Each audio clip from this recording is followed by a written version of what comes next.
Welcome to Programming News Daily.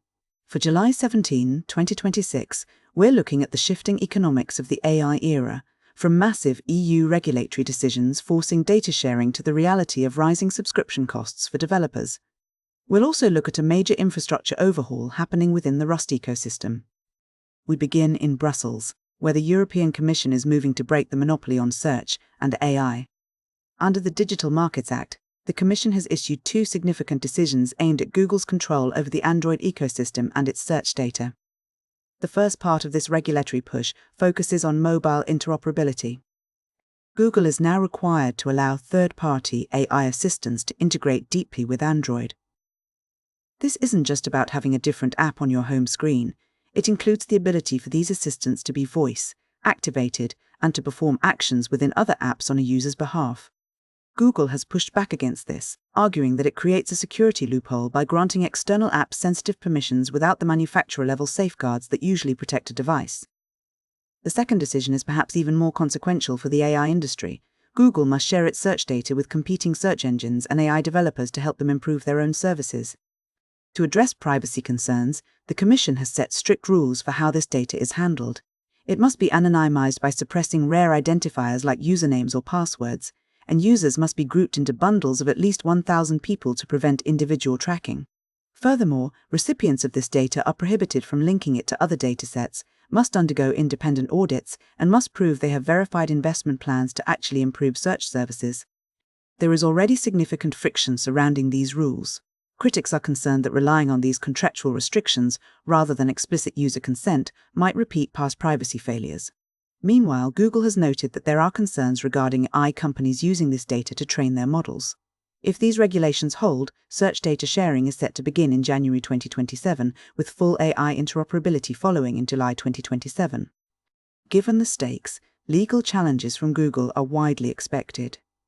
While the EU is trying to open up data markets, the companies building on top of them are finding that the cost of doing business is changing. We are seeing a fundamental shift in how AI services are built. For a long time, the model for AI has been relatively simple: pay a flat monthly subscription and get a certain level of access.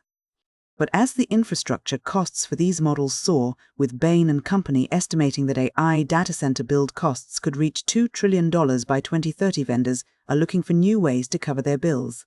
According to research from Forrester, major players like OpenAI, Anthropic, and GitHub have already begun moving some of their services away from those flat-rate subscriptions and toward usage-based billing.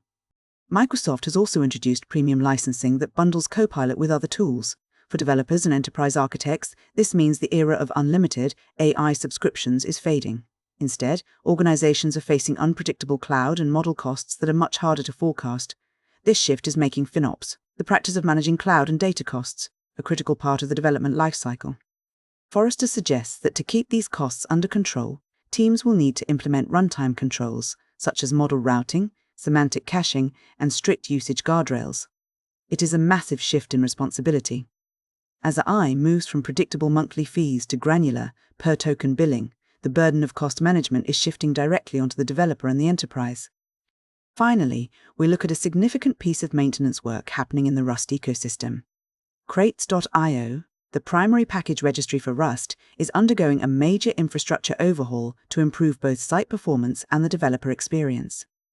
On the front end, the site is migrating from Ember.js to Svelte, which the team says will allow for much faster iteration and a snappier user interface.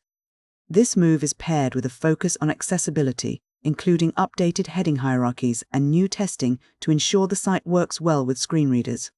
On the back end, the team is tackling some long-standing performance bottlenecks.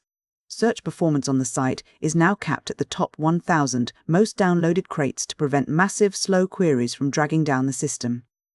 They have also moved reverse dependency lookups, the process of seeing what other packages rely on a specific crate, from real-time database, joins to pre-computed tables, which should make those lookups much faster. One of the most useful changes for developers is a new code tab. Previously, browsing the contents of a crate required downloading the whole thing. Now, the team is repacking crates into seekable zip archives. This allows the front end to use HTTP range requests to fetch only the specific files you want to see, allowing you to browse code directly in your browser without a full download. This architecture also sets the stage for a future feature, a version-to-version diff viewer. To make the registry more reliable, the backend is also becoming more efficient. Background workers are now using shallow Git clones, which strips out massive commit histories and reduces the amount of data being moved around the disk. Additionally, the platform is introducing native crates.io usernames, which finally decouples a user's identity from their GitHub account. For the end user, these changes mean a more informative experience. Crates.io will now explicitly display warnings for unmaintained crates flagged by RustSec, and it will also show banners for dependencies that have been absorbed into the Rust standard library. It's a significant step toward making the registry more transparent and performant as the ecosystem grows.